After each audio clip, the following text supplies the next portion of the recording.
Hey everyone, Sky here to discuss Dr. No, starring Sean Connery, Ursula Andress, Joseph Wiseman, Jack Lord, Bernard Lee, and Lois Maxwell, and directed by Terrence Young. Now, why am I starting James Bond? Well, there's a new movie coming out in April called No Time to Die, and let's see how this series goes. Let's start off with Dr. No. Let's get into it. There are times when I like the score to this movie. For example, the opening credits, the score, there's iconic, but when it turns into a dance music, that really threw me off, and the Three Blind Mice was a strange choice to put in this movie. And I will say, there are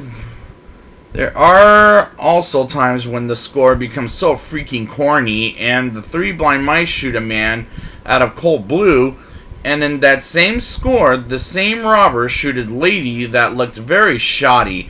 It might have been fake at one point.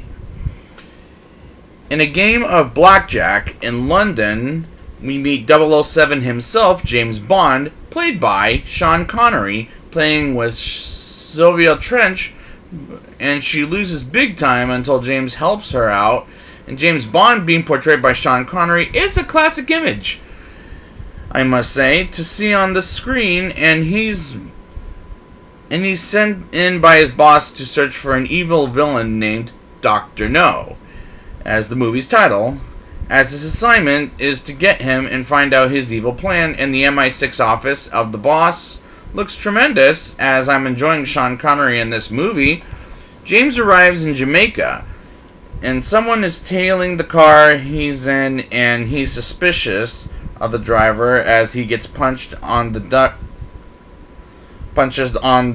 he gets punches on the driver, and the punches looks stagey, but it was the 1960s, so I'll forgive her for that.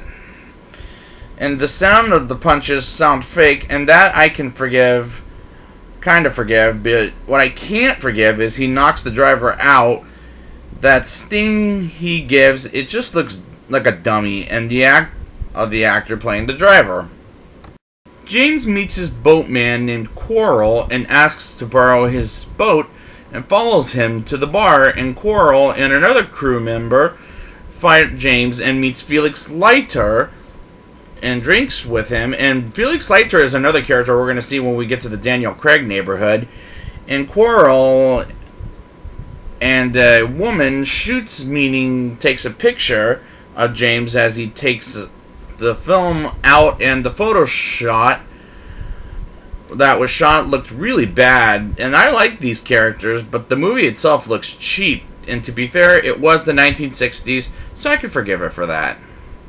James has spiders on him, and the score when he smashes them with a shoe was just corny as hell, by the way, as it goes from quiet music to music, and it just sounds so freaking corny. I'm gonna just say it now. Miss Taro waits for James to drive by, and as he's driving, we see behind him, which looks like a screen, in the background, which looks fake, and James comes inside the house sooner than she expects, and keeping James in her place for a couple of hours. And 2 hours later, she beds with James, and he calls for a taxi cab minutes later for Miss Taro, as she spits in his face. And I like the set decoration of these scenes, as he puts on music and suspects a shooter coming in and shooting James, and finds Professor Dent comes in with a gun and shoots him down. And I like the setup on that scene, I will admit.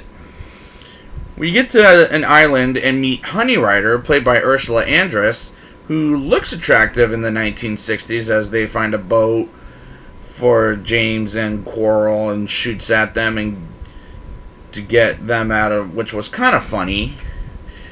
James and Honey arrive at the chambers of Dr. No, and they get cleaned up and taken to their rooms as they drug their coffee as they pass out. Next thing you know, it's time for dinner, and they meet Dr. No, who's probably a pretty damn weak villain because he's barely in this movie. We find out he's a member of Spectre, which is something the MI6 after in this movie series I don't know what to think of Spectre quite yet, as it's earlier in the series. James manages to escape the trap of water and disguises himself as one of the workers as they figure out it's James in the disguise, and beats their asses and gets Honey out of there as the chamber is erupting. And James and Honey get out of there, and they're stuck on a boat, and Quarrel and Felix come to the rescue, and they're saved, and we move on to the next chapter. The climax is kind of thrilling in a way for the 1960s, I must say. Now it's time for the rating. I'll give this movie a 5.9 out of 10. This was an okay film, but what made me give it the rating as high as I did was Sean Connery as James Bond. I think he's great in the role for the time, and I can forgive some of the 1960s stuff going on in this movie.